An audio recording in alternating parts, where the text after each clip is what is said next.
I often get asked about the turning point of my time in war-ridden Syria. People expect that one dramatic story led to a complete shift, or even to an upheaval of my perspectives and circumstances. The truth of the matter is that the crisis steadily unfolded, layer by layer, revealing new complications and posing fresh difficulties across many areas. The transformation was not a dramatic leap between an absolute world of order and one of complete mayhem. Looking back, I recall the accumulation of many small moments that represented a series of turning points, each changing a part of me in one way or another. Most of them represented first-time incidents for me. You tend to recall the first time you've experienced almost anything that has happened to you. I remember the time I saw the initial signs of unrest on television. It unsettled my view of Syria's stability. Then came the long queues at banks across the country.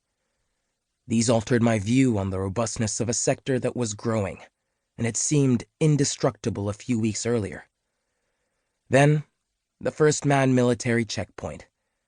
I had seen Syrian military checkpoints in Lebanon in the 1990s, but for some reason I never expected to see them in Syria. And the first time my family thought I had been kidnapped. I'd exceeded the limit on my internet data, so my SIM card was deactivated for an hour, during which my parents tried in vain to call me and assumed the worst had happened. The first time I heard a mortar bomb. Now I know how to differentiate between an incoming and an outgoing bomb. The first time I saw a mortar bomb, you don't really see it. You just feel its aftermath. The first time I almost got hit by a mortar bomb, I froze for 10 minutes and couldn't say a word. I also remember the second time. I froze for less time, 5 minutes, and I was able to say a word or two. There were many first times, and each one brought with it a transformation in perspective, a learning outcome and an improvement in my coping mechanism. Each was profound in its own way, shaping the manner in which I viewed everything around me. One very profound moment came in the summer of 2012, just over a year after the unrest had first started. The war now felt closer and more intimate in Damascus. A big bombing occurred in an upscale neighborhood of the city and ripped apart the headquarters where a meeting of senior military members was taking place. 4 of the most senior commanders, including the defense minister, died. This was the first major sign that the war had entered the heart of Damascus, and clearly signified that it was not coming to an end anytime soon. It had actually only just started. At that stage, both my parents and those of my fiancé left Damascus.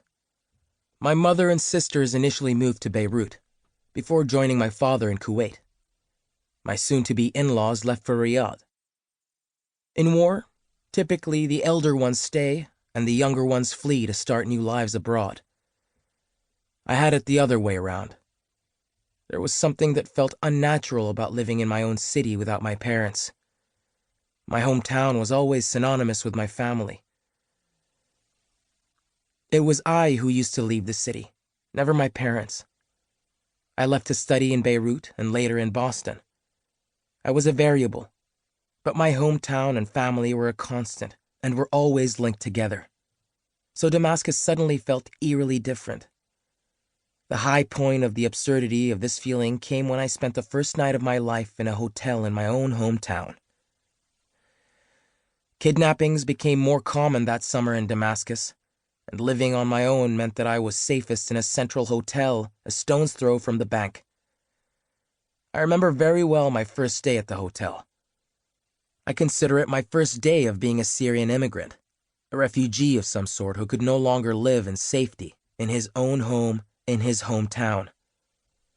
Check-ins are typically the least memorable moments of a hotel stay, but I could not forget this check-in, as it signified the beginning of a new relationship between me and my hometown.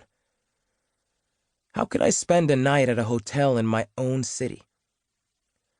Hotels are for when you travel. They are in faraway places that you are either there to explore for fun or to undertake some business in.